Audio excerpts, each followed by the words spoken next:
خلیفہ کہتے ہیں بنی امیہ میں وہ ہے عمر ابن عبدالعزیز. کہتے ہیں کہ اگرچہ ہم سب پہ لعنت کرتے ہیں, ہم کہتے ہیں سب جہنمی ہے, چاہے اس نے بہت سارے اچھے کام کیے ہو, مگر ہم کہتے ہیں نہیں سب جہنمی ہے, اس لیے کہ اہل بیت کا جس نے حق مارا, جو اہل بیت کو ہٹا کر تخت خلافت پر جو بیٹھا وہ باطل ہے. مگر اہل سنت کہتے ہیں اگر خلفائے راشدین کے بعد اگر کسی کا نام ان کے ساتھ لینا جائز ہے تو وہ عمر ابن عبدالعزیز کا نام, یہ اہل سنت کہتے ہیں. دوسروں کے نام کو تو کہتے ہیں کہ ان کے ساتھ رکھنا بھی جائز نہیں ہے, دوسروں کے نام ان کے ساتھ. مگر عمر ابن عبدالعزیز کو کہا کہ یہ بڑا اچھا خلیفہ تھا, اس نے 3 بہت بہترین کام کیے تھے. سب سے پہلے اس نے باغ فدق اہل بیت کو واپس کیا, اگرچہ بعد میں دوبارہ چھین لیا گیا. اس کے بعد اس نے پہلا کام یہ کیا, باغ فدق اہل بیت کو لوٹایا. دوسرا کام اس نے یہ کیا کہ سب مولا کائنات جو بنی امیہ نے رائج کیا تھا, بنی امیہ نے 70,000 ممبروں سے مولا کائنات پر سب لعن ہوتا تھا. ذہن گرامی دیکھیں, لوگ کہتے ہیں ہم اہل بیت کے چاہنے والے بڑا سب لعن کرتے ہیں. تاریخ اٹھا کر دیکھیں سب سے پہلے یہ کس نے شروع کیا تھا, 70,000 ممبروں سے سب لعن ہوتا تھا. یہ حد تک کہ حسین بن نمیر جمعے کے خطبے میں وہ سب لعن کرنا بھول جاتا ہے, مسجد سے باہر نکل جاتا ہے, راستے میں اسے یاد آتا ہے اسی مقام پر اس نے سب لعن کیا, اور اسی مقام پر اس نے مسجد کو بنا کیا, مسجد بنائی اور مسجد کا نام رکھا کہ وہ مسجد جو جس کو یاد دلایا علی پہ لعن کرنا, اسے یاد آیا کہ علی پہ لعن کرنا, اسے اس مقام پر یاد آیا. دیکھیں مظلومیت, یہ ہے مولا کائنات کی مظلومیت کہ عمر ابن عبدالعزیز نے دوسرا کام یہ کیا کہ مولا کائنات کے سب لعن کو اس نے بند کرایا. تیسرا کام اس نے یہ شروع کیا کہ جو منع کتابت تھی, یعنی حدیثوں کا لکھنا منع تھا, منع کر دیا گیا کہ کوئی حدیث نہ لکھے, نہ کوئی کسی کے پاس حدیث کی کتاب موجود نہیں ہونا چاہیے.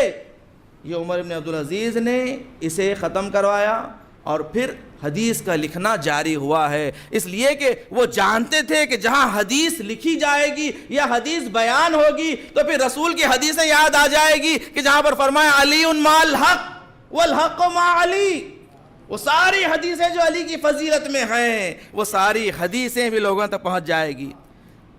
مگر عمر ابن عبدالعزیز نے یہ تینوں کام جاری کروائے تھے. علماء نے بتایا اس کی وجہ کیا تھی. وجہ یہ تھی کہ عمر ابن عبدالعزیز کو ایک استاد اچھا ملا تھا, اہل بیت کا چاہنے والا ملا تھا, اس لیے کہ یہ اولاد خلیفہ ہی تھا, تو اسے استاد کو جو پڑھانے آتا تھا وہ اہل بیت کا چاہنے والا تھا. ایک مرتبہ جب مسجد میں استاد جا رہا تھا تو یہی عمر ابن عبدالعزیز دوسرے بچوں کے ساتھ وہ اشعار جو مولا کائنات کے خلاف بنائے گئے تھے, جو سب لعن کے اوپر مولا کے خلاف بنائے گئے تھے, وہ اشعار پڑھا کرتے تھے بچے. یہ عمر ابن عبدالعزیز بھی ان کے ساتھ پڑھنے لگا.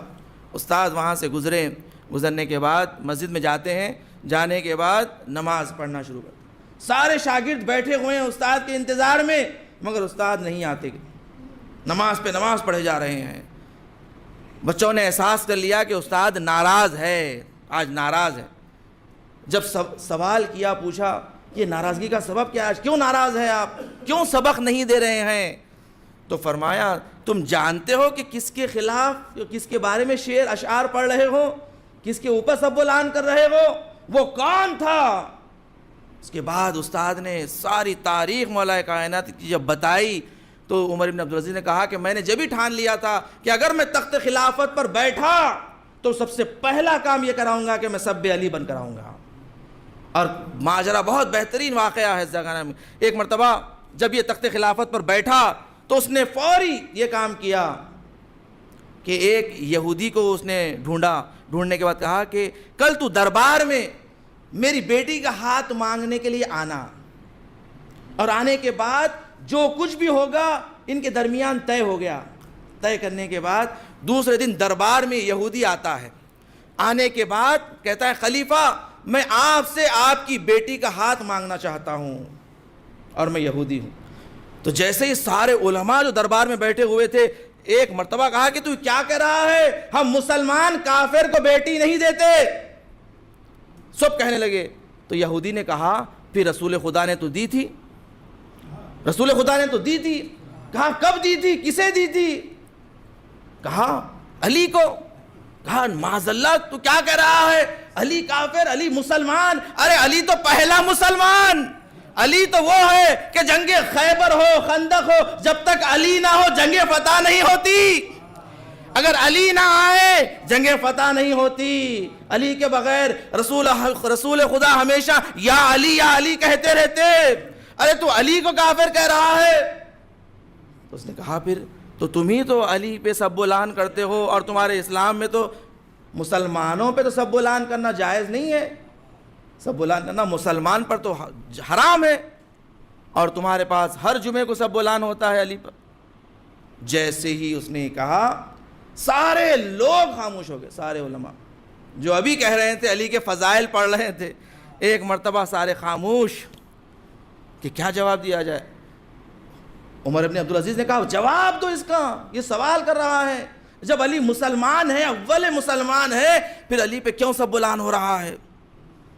اس نے جب ماحول کو بنا لیا اس کے بعد کہا میں اب یہ فیصلہ جاری کر رہا ہوں، آج کے بعد سے کسی منبر سے علی پر سب بلان نہیں ہوگا. عزیزان گرامی کہ دیکھیں اس طرح سے جب زمینیں اس نے بنائے ہیں، اس کے بعد اس نے حکم دیا کہ آج کے بعد سے منع کیا گیا سب بلان. یہ مظلومیت تھی اہل بیت کی. عزیزان گرامی یہ اہل بیت پر ہمیشہ ظلم ہوتے رہے. تو انسان کے لیے جو چوتھا ذریعہ ہے وہ استاد کا. اگر انسان کو بہترین استاد مل جائے نا، بہترین استاد مل جائے، وہ سیدھے راستے پر آ جاتا، سیدھے راستے پر آ سکتا ہے. چوتھا